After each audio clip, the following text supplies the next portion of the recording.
A couple of introductory things. The first thing I want to tell you is that I believe field education is the most important class requirement you will have at Fuller.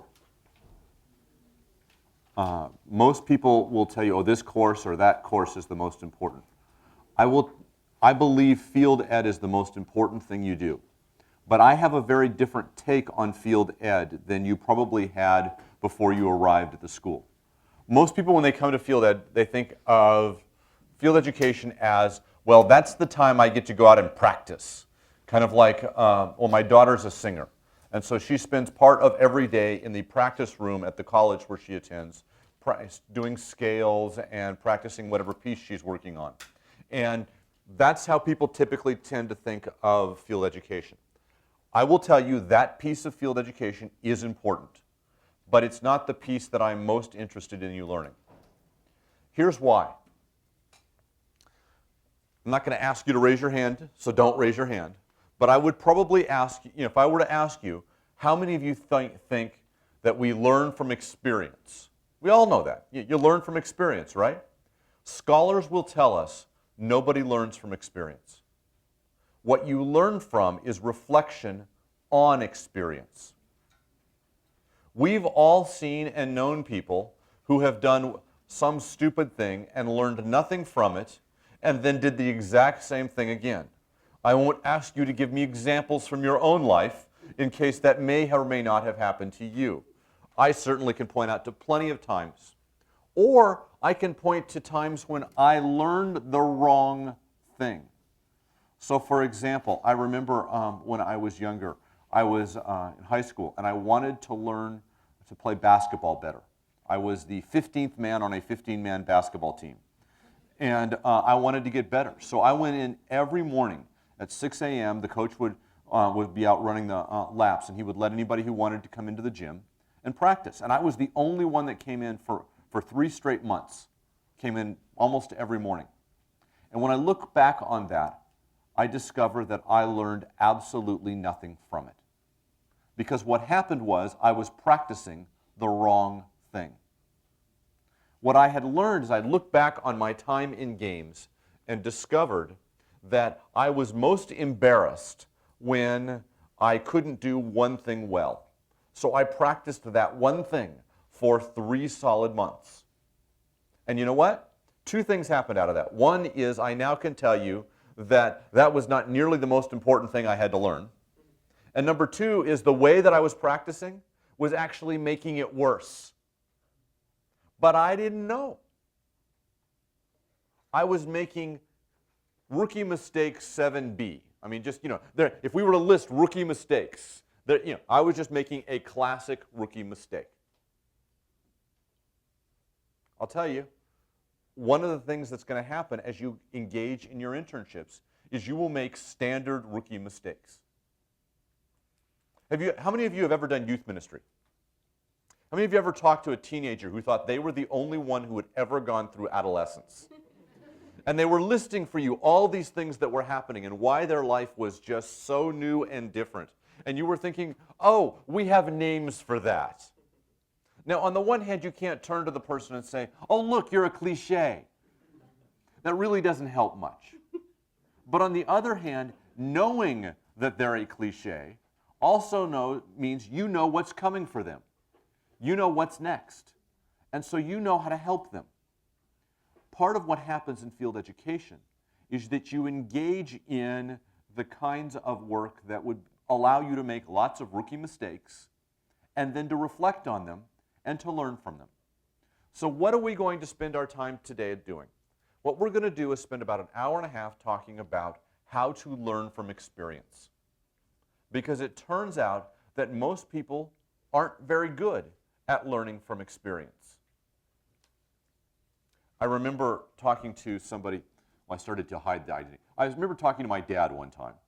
And he was talking about something that hadn't gone well for him. He was trying to advocate for some changes in the city council. And I remember asking him, what'd you learn from that? What are you going to do differently? And he listed for me exactly why he thought things had gone wrong and what he was going to do differently. Now, at the time, I was at the place where I was teaching people how to advocate for change in their community. And so I could say, oh, look, my dad is making rookie mistake, 8B. But again, doesn't really help to tell your own father that he's acting like a rookie. Just never going to go well for you. So what I had to do is I had to find a way to ask him questions that he couldn't ask himself. And what my goal was to help him to discover that he had learned the wrong thing from his experience. I couldn't tell him that. But what I could do is ask him questions to the point where he could discover that. These theological reflection groups that you're going to be in the B quarter, and for you folks it will be in the winter quarter, those theological reflection groups are designed to create an environment where you can ask the kind of questions that allow you to learn from your experience. So how are we going to go about that? Let me tell you one other thing before we get started. Normally what happens, we have about, 12 to 25 of you in the room when we're doing these orientations. I'm not really good at math, but I think that we have more than 12 to 25. You buy that? And normally, here's what I believe. I believe leadership begins with listening. And so what I do is I normally start and have everyone go around the room and say, what's their name, what's their denomination, and where do they presently, what's their internship. And so then what I can do is I can respond specifically to what people bring to the room. We could do that, and then that would take the time that we have for orientation, and we'd be done. So I'm going to have to assume that you folks are like other groups that I've talked to. That is a helpful and dangerous assumption at the same time. So I need your help. If at any point you feel like what we're talking about doesn't apply to the circumstances you know, I am giving you authority to raise your hand and say, but wait, what about my situation? And we'll talk about that. So I want to listen. If I took time to listen to all of you, we wouldn't have time. So what I have to do is privilege you and say, if at any point when I'm talking you want to interrupt or have a question, I am thrilled to be interrupted. I like it when that happens. Okay? What we're going to do is we're going to talk about 3 of these handouts specifically. And normally they're color-coded, but we ran out of different colors, so I'm going to have to just give them titles. It's far more boring. My blue sheet says writing and reflecting on case studies. So that's the first one we're going to look at. You may have a different color at home. But everybody find the one that says writing and reflecting on case studies. Now, at first this is going to look like I'm going to give you the paperwork, or I'm going to teach you how to fill out paperwork. And you're going to go, wait a second, we need a seminar to fill out paperwork? No. Let me tell you why case studies are important.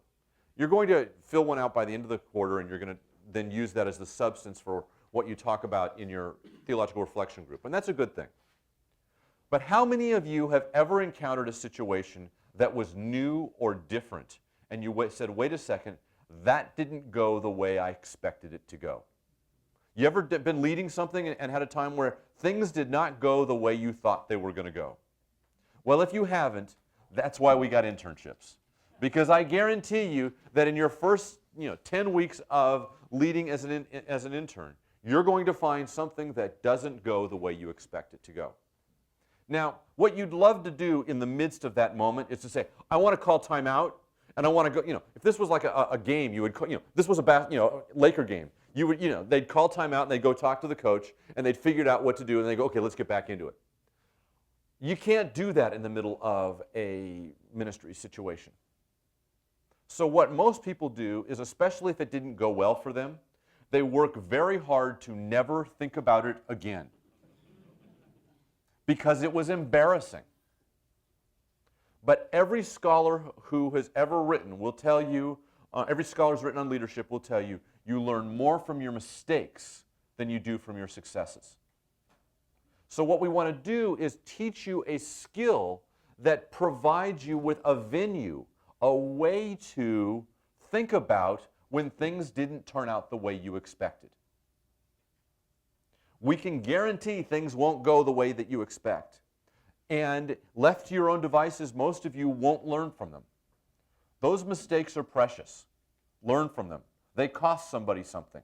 They might have cost you something. They may have cost somebody that you're ministering to something. But if they come at such a cost, let's make sure you learn from them.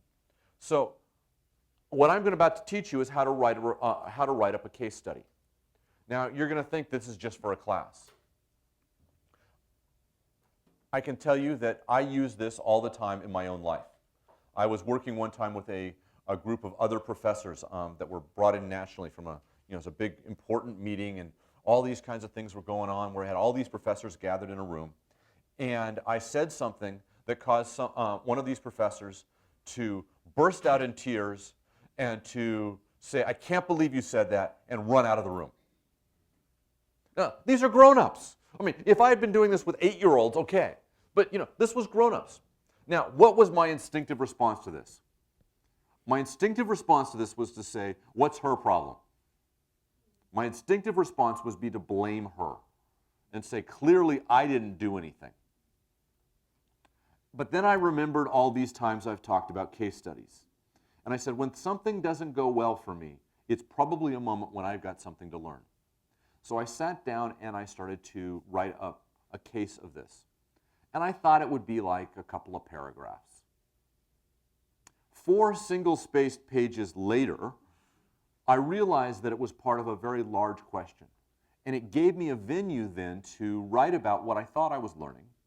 And then I sent it to a friend of mine who was in the room at the time and said, I think what happened was this. And she said, I'm glad you think that's what happened, but I have a very different perspective. And we had a really interesting conversation, and I learned a ton from that. I would never have learned from that. 1, if I hadn't taken the time to reflect, and 2, if I hadn't created it in a way that allowed me to invite others to reflect with me. Your mistakes come at such a great cost that it's important to learn from them. So how do you do that?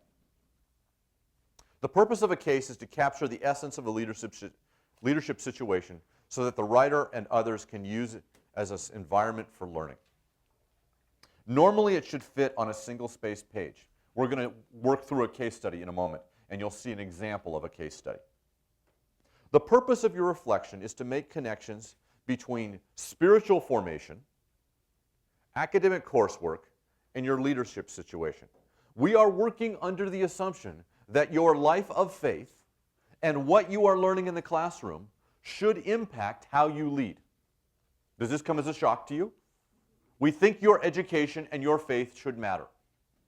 Now, once upon a time, we said that to people and had them write the cases, and that was that. And then we discovered that they really weren't thinking specifically about their faith and about their character and about their ways of seeing their coursework. So what we've done is we've changed the requirements, so not only do you write a case study, but then you write a 1-paragraph response on each of 3 things. 1 is your own spiritual practices. 2 is on ways in which character, some kind of character attributes, some kind of value, some kind of way that you want to be in the world. So for example, honesty, or think of the fruit of the Spirit, those kinds of things. Write about how that was in play. And then the 3rd thing is write about how something from your coursework connects to the case. Now, your temptation in the coursework thing is to write something from the ministry division. I'm a youth ministry. I'm a youth ministry concentration, and I'm doing youth ministry. So I'm going to talk about something I learned in Chap Clark's class. I would discourage you from doing that. Look to your Bible and your theology classes. It's too easy to simply ask, what is it? Somebody gave me a guideline and I didn't follow it. The assumption is that your Bible, your theology, your history classes are crafting in your brain a way of seeing the world that should be different because of your education. There's a difference between education and training. Training is to teach you procedures that you can follow whether you understand them or not. Education should change your brain so that you see the world differently. So that you, when you encounter a situation that you were not trained for, you can figure out how to respond. That's what we're encouraging you to do with the third of these paragraphs. So, preliminary instructions for writing a case study. Select a leadership situation. I suggest it's one that's run its course, because if it hasn't run its course, you're going to want to be defensive. Here is a great way to write a case study that will make you learn nothing. Here's how if you want to learn nothing, here's how you write the case study. You write the case study as, "See, I was right all along. Can you believe I'm surrounded by such idiots?" Now, I tell you this because often when I go to write a case study, that is my default position. Because I'm sure that I did everything right. And if I did everything right, then there's got to be somebody else who's to blame. Let's go find out who it is, and let's tell everyone about it. I'm not going to learn anything if my only goal here is to tell you why I was right and everybody else was wrong. As a matter of fact, one of the things that I have to remind students when I'm leading theological reflection groups is that the purpose of a theological reflection group is not to find out who's to blame. Oftentimes we think that the purpose of doing this kind of reflection is to figure out who's to blame so that we can change them so they'll never make that mistake again. And we spend all of our time trying to root out who's at fault. I would argue that what happens is that fault is a bad idea for you, because it says that there's only one person. If I'm teaching a class and the class doesn't understand, it's not my fault and it's not their fault. We have created something together and we have to work on it together. And so I have to take responsibility and the class has to take responsibility. A significant reason to write case studies is to say, what's my responsibility here? What do I have to learn? It's a very different mindset. Because how many of you have met already with your supervisor, your field ed supervisor? You have some kind of supervisor? I'm not going to ask you to raise your hand on this one. Did you feel a little bit nervous? Did you feel like this person is judging me? Did you feel like you had to justify yourself? If you didn't, you will. It'll come. Because you feel like this person has control over my destiny. You know, I'm in seminary to learn to prepare for something, and this person's opinion matters. The temptation then is to tell that person only the things you think they want to hear, and not to be honest with them. It's like going to your doctor's office for a physical and wanting the doctor to think that you're well, so then you lie about the things that are bothering you.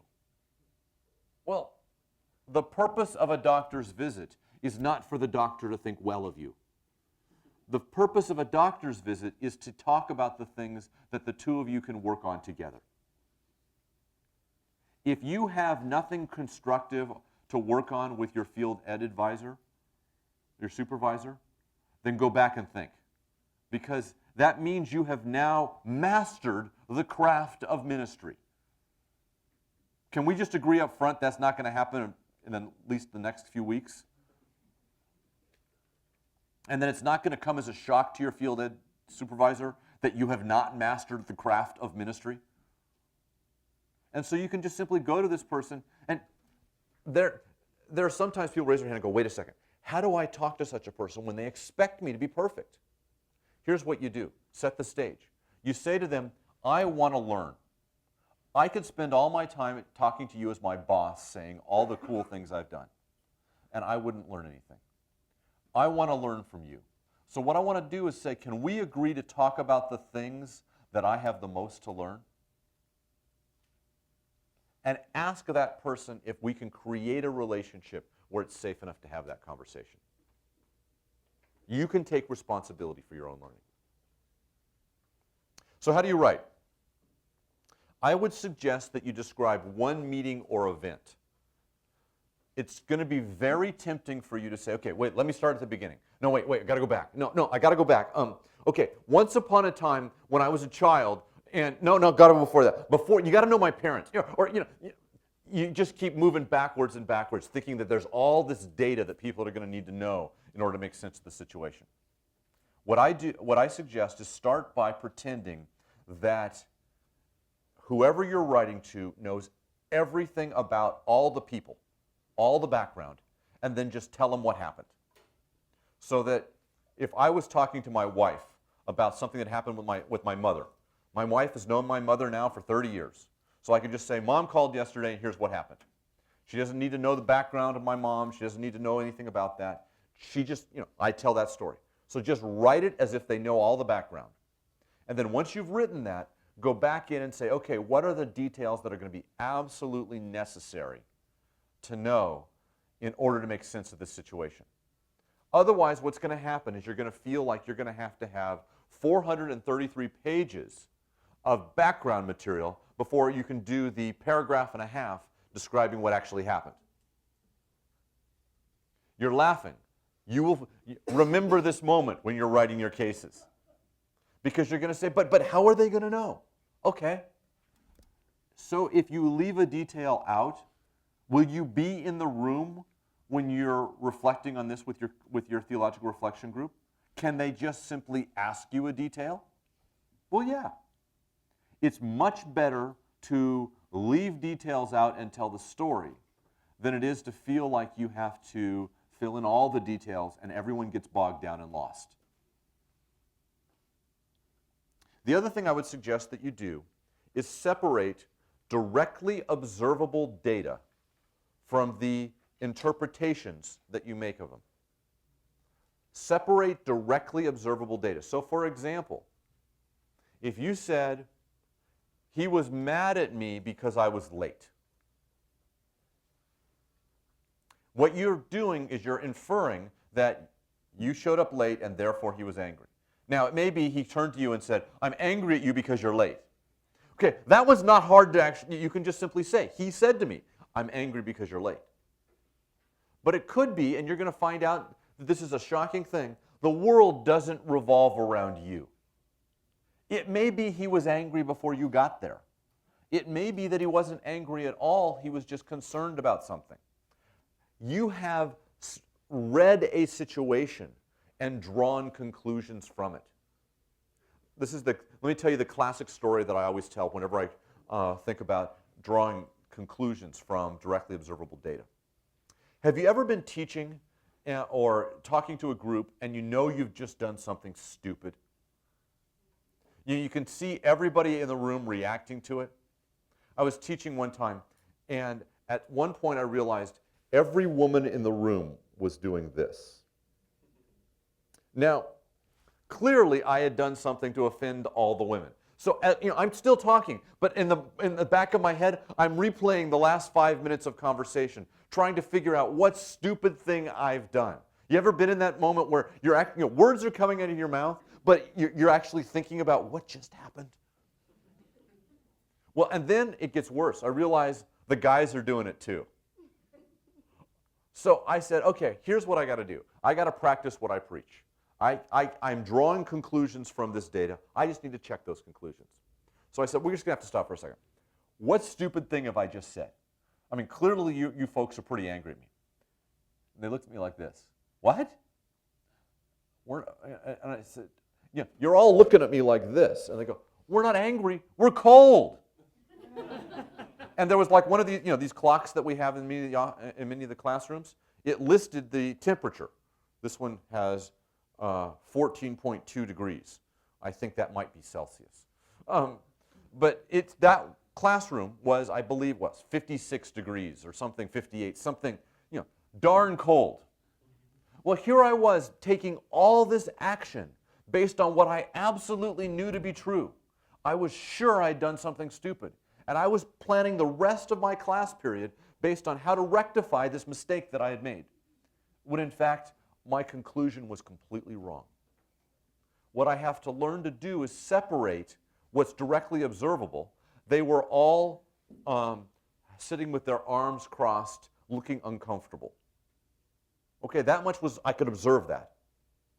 But I couldn't tell you that they were angry, because it turns out the conclusion that I drew from that directly observable data was wrong. Separate directly observable data from the interpretations that you attach to it. Make yourself the center of the story. You can either say, what's your name? Kevin. You can either say, I did this, or you can say, Kevin, who's an intern at, and then just tell your own story as if it's in the third person. Pretend you're a famous athlete who's talking in the third person. You can write it that way if you feel more comfortable. But make yourself the center of the story. Don't make this about what somebody else needed to learn. The temptation in these kinds of things is to say, there are 17 people here who needed to learn something. Let's talk about all of them. We'll do me last because that's fair. And we ran out of time. We never got to me. That's a way of keeping embarrassing learning at arm's length. Start with you. What is it you've got to learn? So tell the story from your point of view. Only add necessary details. Separate facts from interpretation. There's a lot more that's in detail here. I'm going to leave it at that and just let us go on. But are there any questions about writing the case study piece? This is about how to process experience. Well, what we're going to do now is I want to talk about, just briefly, what is called the Guide to Theological Reflection. I will probably spend about 5 minutes on this, and then we're going to actually practice it and spend the rest of our time talking about a case study. The Guide to Theological Reflection. There's two pieces here that are absolutely crucial. One is a process that we go through.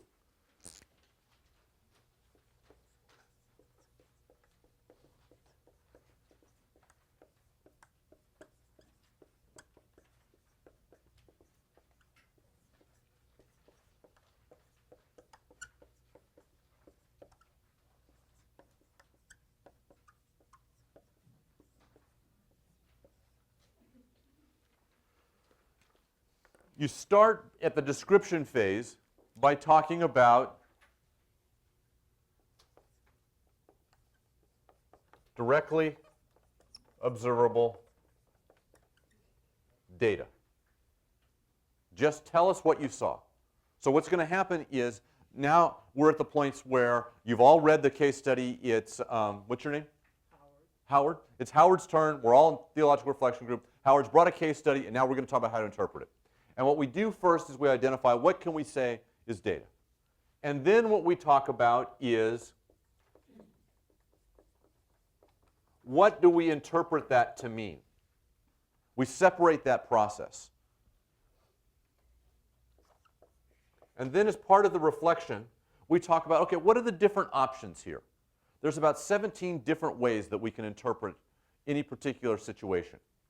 So for example, one of the cases I remember a student doing one time was about a car wash that they were running for a youth group. And the parents of some of the church kids were volunteering at the car wash, with the dads were spraying the cars and that kind of thing.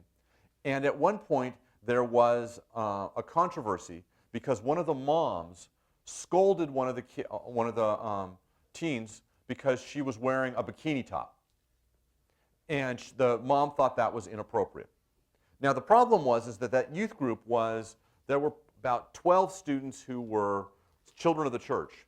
And then there were like 30 or 40 students that those people had been evangelizing and bringing in from outside the church who were high school students who were just being introduced to Jesus.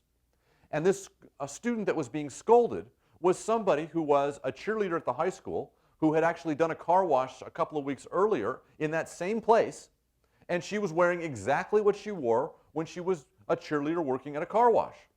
But now here she was at church, and this mom was scolding her. Well, that student didn't come back. And so the case was about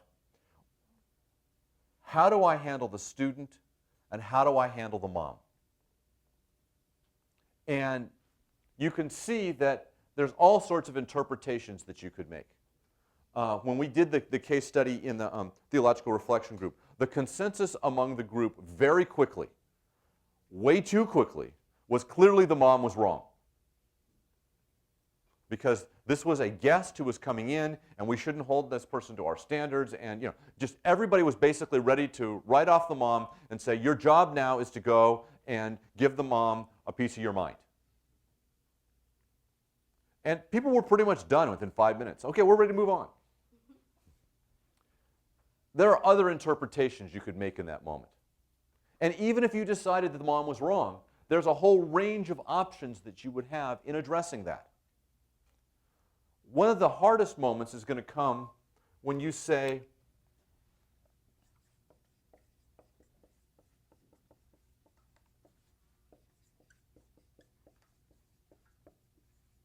eventually, after you've listed all these different options, you're going to say, what's the outcome I desire? At some point of all these choices, I'm going to narrow it down to one choice. So here you're going to figure out what happened. Here you're going to think about what are my options. Here you're going to figure out what's my desired outcome. And then you decide, how am I going to do it? That's the process that you go through. Now, oftentimes people will think, wait a second, why did we have to get all academic? Everybody knows that's the process that you go through. That's implicitly. Before you had this class, before we talked together, you probably already went through that process in your head. Here's why we go through that. Oftentimes, what ends up happening is people skip steps. You get so comfortable not separating, you don't separate your data from your interpretation. You jump to interpretation. It's very quickly I know exactly what the interpretation is. I know what to do. We move on. That's when you make rookie mistakes. Because oftentimes what happens is there's a whole range of options and issues that you didn't see coming. Now, we're not going to blame you for making rookie mistakes because that's what you're working with. That's how you get experience.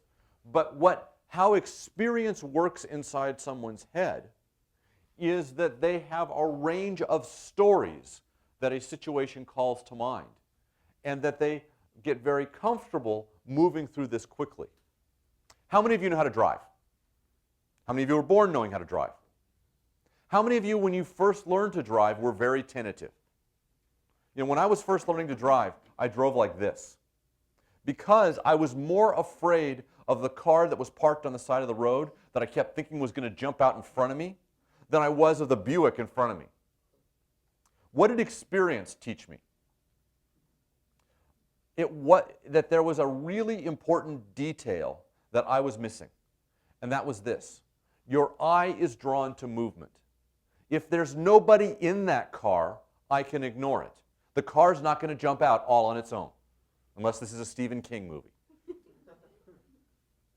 And if there is somebody in the car, they will move in some way, and my eye will be drawn to them. And so what happened is I learned I can look this way, and that my peripheral vision will pick up somebody along here.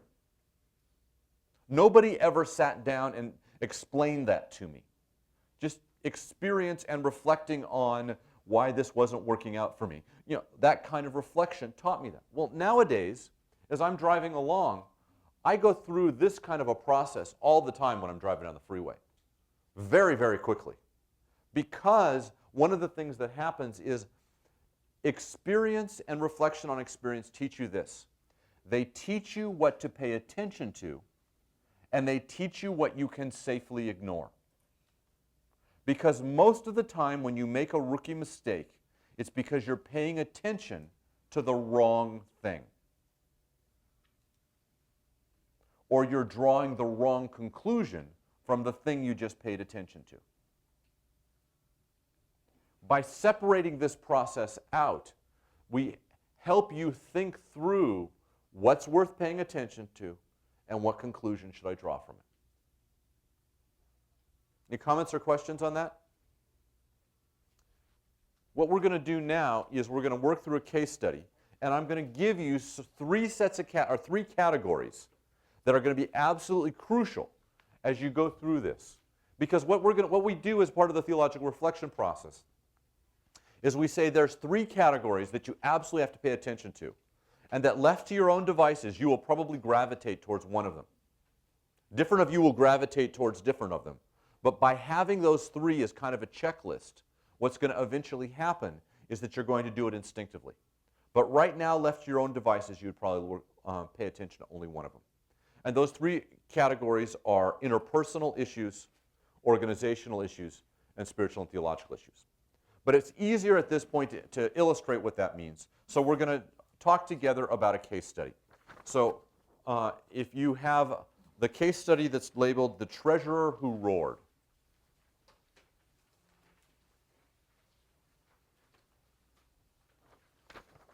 Is there anybody who's missing that? I think the staff is gone. You got it? Yeah. Anybody else got it? Need it? Oh, we got one. A couple more. There we go. I'm just going to pause now. You can turn the camera off for a moment, and we're just going to give you a couple of minutes to read through the case. And then when everybody's read through the case, then we'll talk about it together. Okay? So this is the interlude where you get to read the case, and then we'll talk.